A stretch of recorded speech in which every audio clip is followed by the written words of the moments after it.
નમસ્કાર મિત્રો, વેધર ઇન્ફોર્મેશનમાં આપનું સ્વાગત છે. હું છું પરેશ. ખાસ કરીને આજના વિડીયોમાં આપણે વાત કરવાની છે આવનારા દિવસના માવઠાની, કેમ કે ગુજરાત સુધી એક ટ્રફ લંબાઈ રહ્યો છે અને એ ટ્રફનો ટ્રેક હવે ફિક્સ થઈ ચૂક્યો છે. એટલે આવનારા દિવસમાં જે માવઠું થવાનું છે એ ગુજરાતની અંદર કયા કયા વિસ્તારમાં અસર કરી શકે તે વિશેની સંપૂર્ણ માહિતી આપવાની છે.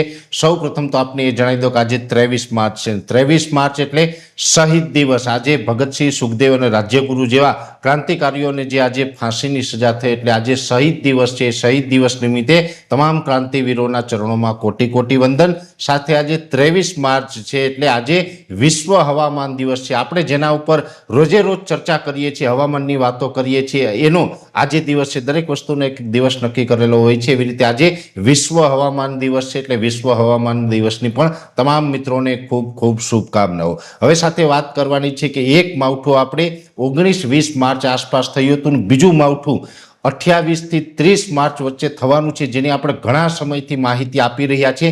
જો કે એક ટ્રફમાં અસમંજસતા હતી કે એ ટ્રફ ગુજરાત સુધી લંબાશે કે બાજુમાંથી પસાર થશે.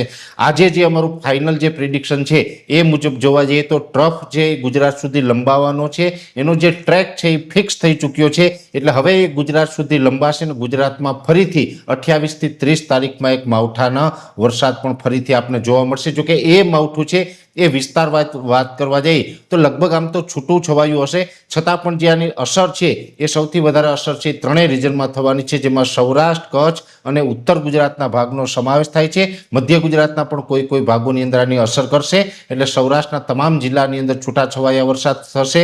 કચ્છમાં, ઉત્તર ગુજરાત અને મધ્ય ગુજરાતના કોઈ કોઈ ભાગોની અંદર આ વરસાદના ઝાપટા અને અમુક જગ્યાએ ઝાપટાથી ભારે વરસાદ નોંધાશે. જોકે ગત માવઠા કરતાં આમાં થોડીક તીવ્રતા ઓછી હશે, છતાં પણ આમાં માવઠું થવાનું છે. એક બે જગ્યાએ સામાન્ય કરતાં વધારે પણ વરસાદ પડી શકે છે અને આ વરસાદ હશે એ પણ ગાજવીજ અને પવન સાથે હશે. અને હંમેશા પવન સાથે વરસાદ હોય એ આપને ખૂબ નુકસાન પહોંચાડતું હોય છે.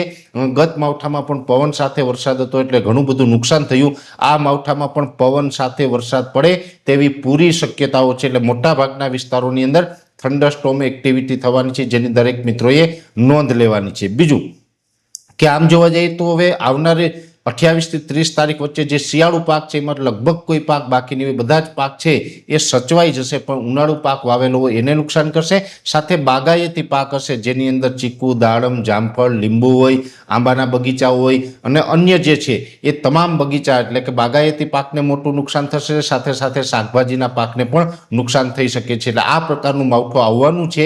એટલે દરેક ખેડૂત ભાઈએ જેટલું પણ આપણે સાચવી શકતા હોય એટલું સાચવી લેવાનું, જેથી કરીને આપણે ઓછામાં ઓછું નુકસાન થાય. એટલે અગાઉથી આપણે ખબર હોય ને અગાઉથી આપણે જો પૂર્વ તૈયારી રાખેલી હોય તો ખેતી પાકોની અંદર નુકસાનીમાં ફરક પડતો હોય છે. એટલે નુકસાની બચાવવા માટે થઈને આ ખાસ ફાઇનલ જે ટ્રેકનો આપણી પાસે જે એક ચાર્ટ આવ્યો છે એ મુજબ આપને માહિતી આપી રહ્યો છું કે 28, 29, 30 માર્ચ 2026માં ફરીથી એક માવઠું થશે, જેની દરેક મિત્રોએ નોંધ લેવાની છે. અત્યારે આ વિડીયોની અંદર એટલું જ. અંતમાં દરેક મિત્રોને વિનંતી રહેશે કે વિડીયોને લાઈક આપીને દરેક ગ્રુપમાં શેર કરી દેવો, યુટ્યુબને સબસ્ક્રાઇબ કરજો અને ફેસબુક પેજને ફોલો કરજો.